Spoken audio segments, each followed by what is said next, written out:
Hey, my name's Matthew. I was diagnosed with cancer 2 years ago, and as I was going through chemo, Patrick, he reached out to me and he showed me that he loved me. He told me that he prayed for me, and he came to my celebration at the end of chemo, and he sent me this 2-page letter of encouragement. Thank you, Patrick, for not actually being a mall cop, even though for many years we all thought that you were. Thank you for forcing our family to start taking vertical pictures since you are a foot taller than all of us Brummels. Horizontal shots just didn't work anymore. Thank you for loving Southern food and not letting Brittany become a vegan like the rest of my crazy family. Thank you for figuring out a way to have 3 kids in like 2 months or whatever it actually was that happened. Thank you for looking like Woody from Toy Story. I just wish I had given you a cowboy hat and made you say, "There's a snake in my boot." Thank you for all your sarcastic Facebook posts. They were always things I wish I had thought of myself and made me laugh. Thank you for considering Oreos a major food group, although I still would argue that double stuffed is the better way to go, for sure. Thank you, Patrick, for the way you honored and loved my sister. You led her closer to Jesus, and when most of us didn't think that was even possible. Thank you for being a role model, not only to your boys that they could follow, but ones that my kids could follow and others as well. Thank you for taking a stand on political issues that mattered. Our world needs more people to speak up about these things. Most importantly, thank you for the way you walked with Jesus and lived a life of integrity.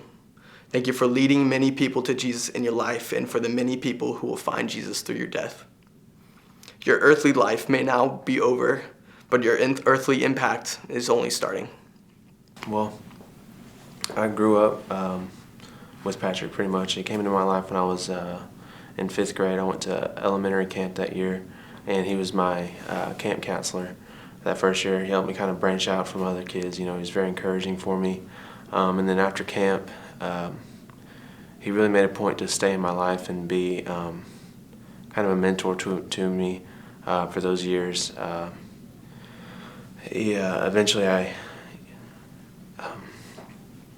got to spend a lot of time with him. He was just always at our house helping me with schoolwork, just being there. And then in 2008, I was diagnosed with cancer, and he was one of the people that were waiting for me back at my house after I found out what had happened. And he made it a point to do anything and everything he could to be right there by me and encouraging me up on through my life. I'm 19 now. That was back when I was 12, and he's been with my family for all those years. And then just on Monday afternoon, we went to Starbucks right there on 92 like we always do. Sat down, talked about life, what we were going through in the Bible, what God was showing us. We talked about our lives, what we had coming up for the rest of the week, even the rest of our days, making plans for arrangements later this month, later next year. And he's just been a very important person in my life, a mentor, a big brother that I never had. I'm really going to miss him. I went to summer camp, and I was in Patrick's group. We had a lot of fun, but more importantly, I rededicated my life with him. And if it weren't for him, I'd be in another situation where there'd just be no good chance of me getting out of it. I remember one time when I was at that camp, he carried me on his back when I did not have any shoes, and we were walking somewhere, and there were a lot of rocks on the ground. So he carried me on his back, and ever since then, I've just thought of I I should probably, help people like that carry their burdens, carry, whatever struggles they have. And this has just made me have a real love for people in general, a love for all kinds of people, whether they like me, whether they don't, whether they can't stand me, whether they're okay with being with me.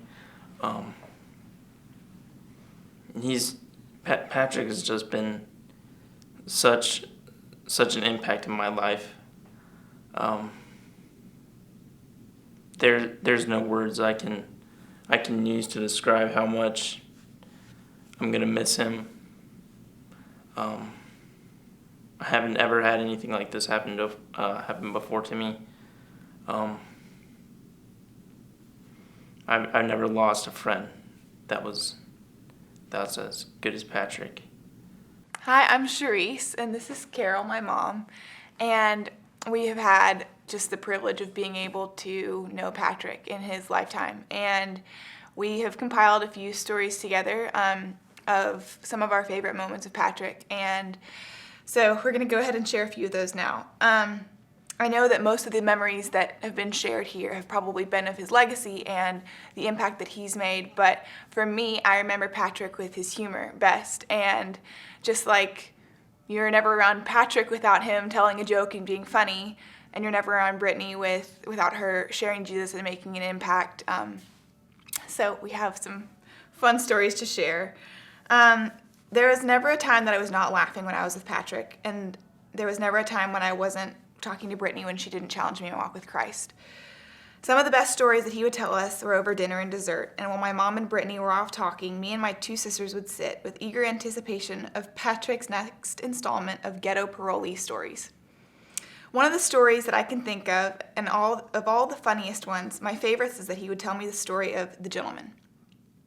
He told this tale of making a parole call to someone on house arrest, but only finding out that they weren't at home. He said that the mother came to the door and asked where the parolee was. She replied, "I don't know. The gentleman is supposed to come over here and check." Patrick asked, "Well, who's the gentleman?" She goes, "Oh, that's his parole officer. He's tall and skinny and very nice. I don't know his name, but I just call him the gentleman." And I still remember Patrick's smile on his face, and he was like, "Ma'am, I'm his parole officer." And it was stories like that he would share over dinner with us while Mom and Brittany were off talking, and we would all just sit and listen to Patrick tell us stories about life on the job and trying to find the humor in every situation. And he would share a story about another house call that he made, and the mother of the parolee came to the door and said, "I'm not going to let you in. My son is a good man. You got it all wrong." And he was like, "I'm sorry, I have to check in with the parolee." And he was with another parole officer as well. And she said, "Fine, I'll talk to her, but I won't talk to you, tall, skinny, white, blankety blank." And we still laugh about that because I'm 6'1", and Patrick was 6'4" or 5 or something. And so now everybody calls me tall, skinny, white, blankety blank, so it's really fun. So we just remember those fun stories with Patrick and how he would come over and just make us laugh. And he was, he loved Jesus, but he also had such humor, and he was so fun to be around, and you feel like you could just tell anything to him, and he was such a great guy. And then another thing that I remember about Patrick is that you can't think about Patrick without thinking about Oreos. And as a fellow Oreo lover, I remember the last day that I had the chance to see him. My mom took me over to visit Patrick and Brittany on my birthday as a surprise. I've been out of the country for most of the year, and so it was nice to be able to come home and just not being able to see Brittany too much, and she's one of my dearest friends. So it was a really great birthday surprise to be able to be with the both of them. And just when Mom was talking to Brittany over Peyton and how the kids were doing, I was talking to Patrick about our mutual love of Oreos. And Brittany had just bought the huge pack of Oreos from Costco, and he was sharing, like he was showing them off to me, and like it's so big and the whole sleeve, and I can shove a whole sleeve in my stomach, but the last thing I'm thinking when I'm shoving a sleeve in my stomach is enlarged to show texture, and it's cute how they think I'm gonna eat just one or two. So I just remember him being so fun to be around, and I just remember telling Brittany, you know, how funny he was, just interactions with the kids, and I remember her saying parenting with him is so fun. And he really made life so fun. And, you know, Brittany has such a depth and so loves Jesus. And Patrick balanced her out perfectly because he's so fun and lighthearted and loved Jesus as well. But it was just, they were both so great to be around. So we are so blessed just to be able to know the Price family, to be able to know Patrick when he was alive. And Mom has a few stories about more of what he was like. So thanks for letting us share. Yeah, we were just, we had not compared notes prior to our talk, and just thought it was so great how we both had picked the laughter and the joy that Patrick brought. You know, often when you have a couple together, you know, one seems to really connect maybe more than the other, but with Patrick and Brittany, we just felt so connected with both of them, and we would just, I just remember we'd have them over for dinner, and as Therese and the other girls, I mean, we'd all be sitting at the dinner table. We would like, poor, you know, Peyton and Evan want to get around and play, and nobody wanted to leave because we were just laughing so hard. And that's such a gift to be able to bring joy and laughter. Well, when we first met the Prices in 1994, they were one of the first families we met when we moved down here and got involved with First Baptist Church Woodstock. So we had the Prices over to our house, and of course Patrick was a skinny little 9-year-old, and Brittany, according to Patrick, was 4 years old and still in diapers, and you know that wasn't true. But as time goes on, Brittany turned out to be the beautiful girl next door, and Patrick hadn't paid any attention to her, and then all of a sudden, hey, there's a beautiful girl. And then, according to what I hear, some coaching from some other women, he got enough courage to ask her out. But he had to call me first, and of course, that conversation was just between him and I, and we both remember almost every word to it to this day. And up to that time, nobody had enough guts to call me, to ask her out, other than maybe to a dance or some formal like that, because in reality, Brittany never had any other love. Patrick was her only true love, her first and only. And wouldn't you know, it took a guy with a badge and a gun and a taser to come and ask me to date her. And I was so glad that he did, and we had a good talk, and I let him know that dating is mating, and if you're going to date my daughter, that past 3 dates, that you better be serious. Otherwise, you better figure it out and drop it, because I do not want you to break her heart, or there's going to be some serious pain involved. And I was talking about me being painful on him if I needed to, with whether or not he had a taser or not. My daughter, of course, loves me and I love her, but she always wanted to marry somebody like her dad. But, you know, Patrick was kind of like me, tall, dark, handsome, straight-A student. Well, I guess I really wasn't all that. But you know what? Patrick turned out to be better than me. He was a kinder, gentler version of me, and that's what my daughter needed. He was the man that we'd never thought she could even possibly find, and he was that and more for her and for his sons. I now find out that his job was to bathe the kids, amongst other things that he did, so it looks like I'll be doing a lot of bathing these boys and doing some other things as well. Patrick left a great legacy to his family and to ours. He'll be greatly missed, his humor, his brain, everything. And we just appreciate so much what he has meant to our family in just these few short years, and he will be missed greatly. Thank you so much, Patrick, for what you've left, and for your boys. Words cannot express it. So we could say love you. We love you, Brittany, and Peyton, and Evan, and Nathan. You will have a great legacy in your father, Patrick Price, and we will do our best to honor him and his name through you. Patrick had it all. He was good looking, he was smart, he was funny, he had a beautiful wife. She's beautiful on the inside and on the outside, and he had his boys who he adored, and he had a respectable job. But he was always so humble and never prideful. He was servant-hearted. He was constantly serving others through his job. He considered his life work, his ministry. He would minister to those at work. He would minister to his parolees and bringing them Christian literature and things along those lines. Everyone that God put in his path, he would serve his neighbors, and they would always have someone over for dinner. I don't think a week went by when they didn't have someone over for dinner or bring a meal to someone who needed it. He was so involved in serving Brittany at home and helping her clean or giving her time. And he would help Mom with technology. He would help me with technology. He would help Mimi and Papa with changing a light bulb or an air filter. And he just always served his family and friends and everyone around him, his church. Patrick was also so generous. He was very giving. He gave so much of his time and his talent and his treasures in a career where most people have a part-time job because they have meager wages and they got a supplement for the extras in life. Patrick didn't do that. And he still continued to give abundantly beyond what is required.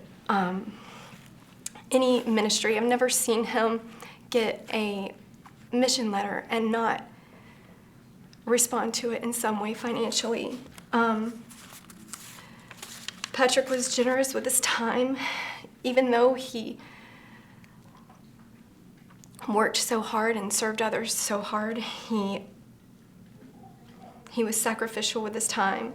He took time to serve who we have always lovingly referred to as the boys, his boys, all of these young men that he's mentored. And Brittany was so gracious to give him that time away from home so that he could minister to them, and that was her way of ministering to them as well. But Patrick was very generous with his time. I want to see these boys continue that legacy on and minister to others, and I would love to see them one day mentor my boys and mentor Patrick's boys and just continue that on in his legacy. Patrick was generous with his talents. He was always sharing himself with others. And when someone so close to you dies, one of the things that you think about is holidays. And you think about how Patrick passed away 2 months before his 31st birthday. Exactly 2 months. And Thanksgiving is around the corner, and Christmas is around the corner, but the holiday that first came to mind for me was Valentine's Day. For as long as I can remember, Patrick and Brittany, even before they were married, every Valentine's Day would take that time, talent, treasure, and they would purchase flowers and chocolates and cards, and they would find widows from our church to minister to that they were afraid were forgotten on Valentine's Day and wouldn't know that they were loved. And they would go to them and spend time with them and love on them. And God gave Patrick a heart for widows long before he knew that his beloved wife would be a young widow. And that's what he was about.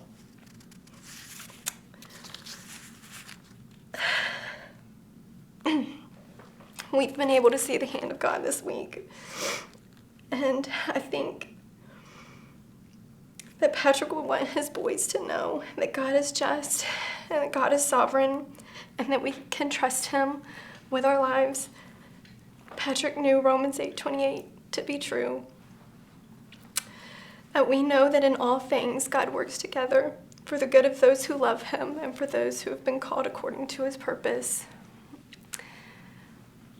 And like I said, it's going to be my life's work to make sure that Peyton and Evan and Nathan remember these things about their daddy, that he loved them, and adored them and loved their mother and adored her.